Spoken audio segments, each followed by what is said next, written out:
We'll start, though, this afternoon, as I said. Let's get an angle on what actually is going on in the Middle East. Sean Bell, military analyst. A very good afternoon, sir. How are you?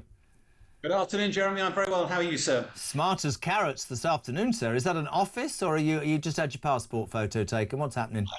I'm on holiday at the moment. So I've literally been dragged from my holiday sunbed to support you this afternoon. It's my pleasure, of course, but yes, you'll excuse me. Do you know, if it wasn't such a serious subject, I'd love to. I found I'm going to ask you the question because you're a top man. You've got shorts on underneath that garb, haven't you? I would show you, but it will go viral. But yes, I do. I love that. It's absolutely, I had to say it. Sean, thank you so much for joining us, genuinely. We've all watched, we've all read, we've all seen. I'd like your take first. We've talked a lot on this station about the threat that Iran poses. Everybody's known about this nuclear ability that they had. There was 3 particular areas that were struck. This started with Israel. What's your take on Donald Trump involving the United States? Because I read something at the weekend, and there are people for and there are people against. It's not just now, it's what happens afterwards, right? It is. I mean, as a military guy, you'd expect me to say that as a world superpower, you know, there is an element of admiration of just how America can go about this sort of strike. It had B-2 bombers, $1 billion a time, taking off from continental US on 38-hour round trips, supported by all sorts of refueling tankers, the like, meeting up with fighters on the way, a strike package going in, over 125 aircraft, 75, I think, precision-guided munitions, even a submarine launching Tomahawk missiles, everything timed to within seconds of each other to have the element of surprise, all of which it seems to take to deliver 14 of the biggest bombs you and I have ever seen, these GBU-57s, 30,000 pounds. To put it into context, I used to fly military jets, even fully laden with fuel and a couple of £1,000-pounders. My jet would still not weigh 30,000 pounds. As a result of that, I could never have carried one of those. The only aircraft that can carry them is the B-2 Spirit bomber. And we've now heard that 7 of those bombers were carrying 2 of those bombs each. And again, in context, America's only got 19 of those B-2 Spirit bombers. That was a significant proportion of the fleet. And those 2 crews, 38-hour trips, it was several hours later before they finally put the aircraft back on the ground. You'd have to admire that as a military superpower. What everybody's talking about is what happens now. Trump will say, I did it, I want the world to be a safer place. Ian was asking, is the world a safer place because of Donald Trump? Other people will say, oh, he shouldn't interfere. I made the point. I'd like you, to say what you think, I guess. The mad mullahs of Iran have been financing terrorist groups for years and years, and this has obviously come to a head.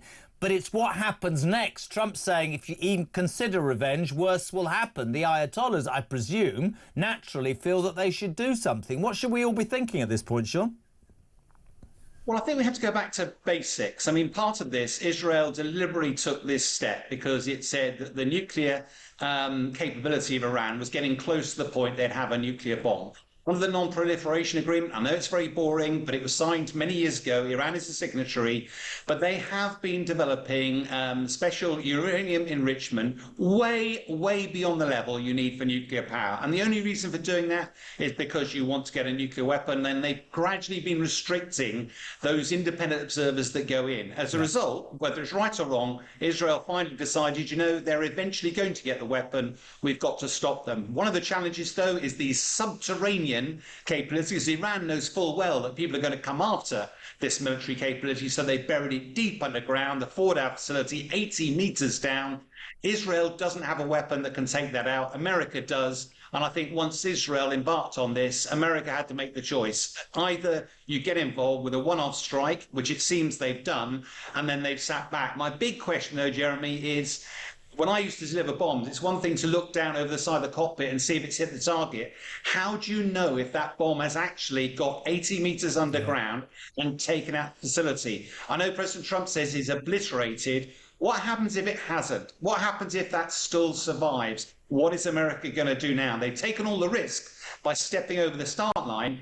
But if they hadn't actually destroyed it, what has it achieved? I mean, that's the point I read about that 80 feet, you're absolutely right, and all encased in rock. And I guess that the argument is, should Western powers be holding Iran's feet to the fire, or should indeed, is this seen as a reckless trip towards war? And I get the people that say the other, but I do think it's important to point out that let's be honest, that they have been building, as you said, a powerful ability to wreak havoc across the world. Any information, though? You said, you don't. Is there any information? We've seen pictures. It seemed to be quite precise from what I saw over the last couple of days. But in terms of, we don't know how far and how deep they've managed to be. No, and the trouble about battle damage assessment, I mean, if you go all the way back to the Gulf War when we were targeting hardened aircraft shelters with fighter jets in, you can see a hole in the top of the hardened aircraft shelter, but you don't know whether there was an aircraft in it. You don't know whether it's been blown up. And likewise, these bombs are undoubtedly, these GBO-57s, these massive ordnance penetrators, undoubtedly go down a long way. But the testing, they've never been used in action before. Going through earth is one thing. Going through rock is another. Going through granite is something else. And concrete. They've got to go a long way through, and I think that you'd only have to study many, many days to see, not only by watching, but listening to comms, looking at cooling towers and vents to see if they were still active. And for President Trump to immediately declare that they've been obliterated, I suspect is a little bit early in the day to be making that sort of judgment. That doesn't surprise you that he said that. Do you fear revenge from Iran, or do you think this will have an impact on their leadership? I mean, the fact is, people have been saying all weekend, is he calling for a change of leadership? That's happened in numerous countries that have come under attack, and the aftermath is not decent for the entire world. But there's no doubt these are evil men. We're all hoping that one strike is enough to enforce change as a regime vis-a-vis Syria, or just get them to step back from that nuclear capability?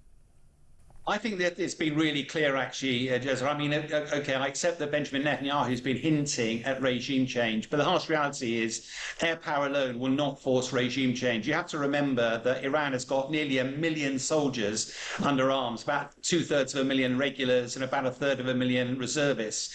They haven't been touched in this. They are as much to defend the Ayatollah as they are to protect the nation from the nation's enemies. So the Ayatollah's #1 priority is to stay in power. And it's very little that has changed to stop him doing that. And generally speaking, wars in the Middle East, we may see it one way, but actually it does galvanise a nation. You remember Saddam Hussein used to pick wars with his neighbours. That's why he's probably safer not going to see a regime change as a result of this. Going to keep an eye on this for everybody. If you want to talk about it, 0344 499 1000. Couple of other things, if I can, Sean, quickly.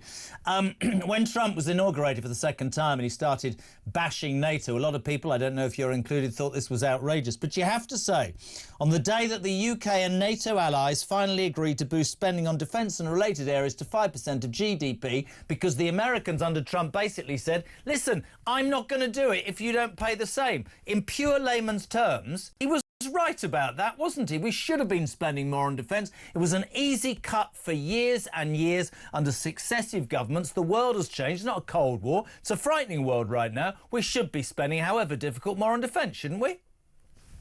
There's no doubt we should be spending more on defence. I'm somewhat cynical about when it becomes a political process here, because the announcement that's going to be made probably is 3.5% and 5%, but by the middle of next decade, by which time President Donald Trump will long have been gone. He's only a one-term president, and everybody can start thinking afresh. So I'm less convinced that this is going to be hard numbers, but you're absolutely right. We've been enjoying a peace dividend for too long. If you only look at what's happening in Iran, they don't have air power. They are now being attacked from the air by day and by night. We don't have any missile defences in this country. We would be completely vulnerable if we were in that sort of fight. We weren't always the case, but we've been saving money. OK, the threat didn't demand it. It does today. And somehow we've got to find the money to protect our nation. After all, that is the #1 priority of any government. And that's the point, isn't it? And I think you're right. I think Conservatives completely at the centre of this. It's not about political parties. It's been an easy cut, isn't it, the military? But the world has changed. And just one final thing, and then I'll let you get back to your sunbed. Whip off the jacket, whip off the shirt, get the legs back out. Oh, they are out anyway. Palestine Action. I'm not asking you politically here, but Palestine Action vandalised this group. 2 planes, you're a military man, RAF Bryce Norton last Friday. Home Secretary Yvette Cooper has now decided to prescribe Palestine Action under the Terrorism Act. Your thoughts on this story?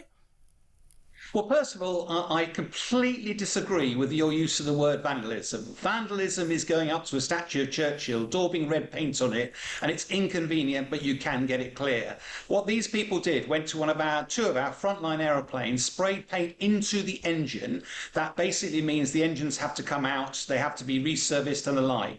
We only have 14 of these aircraft. They're used regularly to help our fighters on quick reaction alert in north and south of England, protecting our island nation. They help us protect the Falkland Islands, and they're on the eastern flank of NATO, helping tank our fighters over there. As soon as you lose 2 of those, you make a massive hole in our national defensive capability. That's not vandalism. There's a National Security Act that deals with this. It's called sabotage, and the full force of the law should be brought to bear with anybody like that. On the other side, though, Jez, I would also say, thank goodness this was exposed by just a couple of people on a little electric scooter bike. Thank goodness it wasn't exposed by Russians who might have meant us even more harm. Completely agree. Listen, really good of you to take time out from yet another holiday. Honest to God, the man's always on holiday. Don't raise a leg. Have a great afternoon. Sean Bell joining us live and exclusive on Talk Drive, explaining what's going on in the Middle East.